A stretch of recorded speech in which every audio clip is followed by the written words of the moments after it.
or sometimes just wander around in. So in today's top 5, the question is, which game world would be the most awesome to live in? And if I had a choice to relocate to a video game world, these would be my top 5 choices. 5. Coming in at number 5 on the list is Pokemon. And I know what you're saying, Lasercorn, how can you not make this number 1? Traveling around catching new and interesting Poke-Friends, defeating gym members to become the very best, and adventuring around with your buddies, what's not to love? Well, I was once like you, friends, until I discovered a dark conspiracy on a Pokemon forum. You see, there's a theory spoken of in the dark places of the internet that Professor Oak is not really the friendly scientist you thought he was. I mean, what kind of scientist sends a kid off into the world by himself to catch dangerous monsters? The answer? A scientist who is trying to bang your mom. That's right, think about it for a moment. You never see Ash's dad. It's just a single mom, and then this professor sends her only child off to who knows where, trying to catch 'em all. And how come if he's the leading professor on Pokemon, he hands you a blank Pokédex? Your whole journey is a lie just so that Professor Oak can get some alone time with Mrs. Ketchum. But even when you consider this, it's still a pretty cool place. So it gets number 5. 4. Moving on to number 4, we have the world of Chrono Trigger. Who wouldn't want to live in this world? You get a sweet robot friend named Robo, you get to travel back in time to a weird dinosaur-y age, or a post-apocalyptic future, you get a magic powers, and you get to fight giant robo-dragons. This world was the tits. Sure, you get framed for kidnapping and you have to deal with Lavos, but you know what? It's worth it if one of my buddies is a hilarious-looking frogman. Plus there was Chrono's haircut, which I just can't pull that look off in the real world. 3.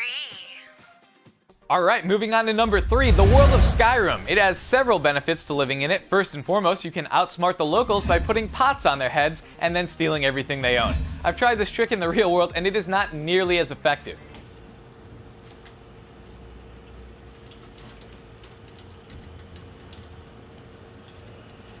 Take my fruit snacks and die. Also, you can simultaneously be a dragonborn, Fusro dying people into the next county, and be a werewolf. That is freaking awesome. I mean, you have the power of a dragon in a werewolf body, making you some sort of mythical dragon wolf thing. And of course, if you have a horse, you can ignore the laws of physics completely, which is just awesome because most of the time physics only gets in the way of having fun. 2. Moving on, Final Fantasy VII.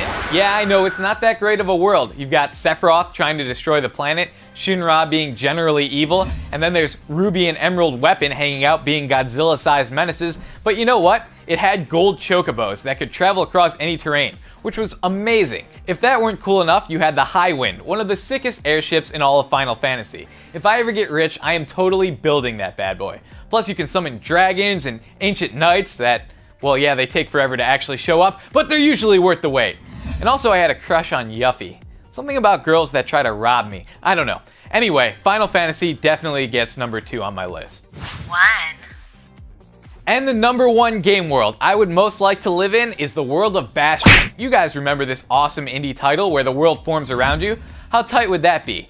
Gee, I wonder where I'm going today. Well, I'll just have to see what kind of awesome magical world rises up to my feet. Plus the art style is just so colorful and awesome.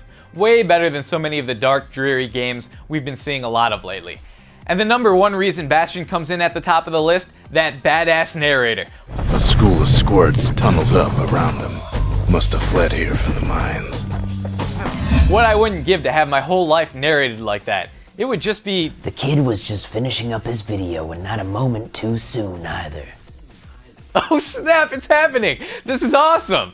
You see, the kid was in a big rush to get home to some pictures of a scantily clad Sonya Blade he had downloaded earlier off a weird Japanese site. Well, no, that's... After that, it would be a dinner of ramen noodles followed by his nightly ritual of crying himself to sleep. You know what? Maybe this whole narrator idea isn't such a good idea. This guy kind of sucks. The kid said some things he probably shouldn't have and was real close to earning himself a beat down. Alright, well, that's my top 5 list. Be sure to let us know what game worlds you'd like to live in by posting in the comments below. The kid was still talking about game worlds, but he was about to be in a world of hurt.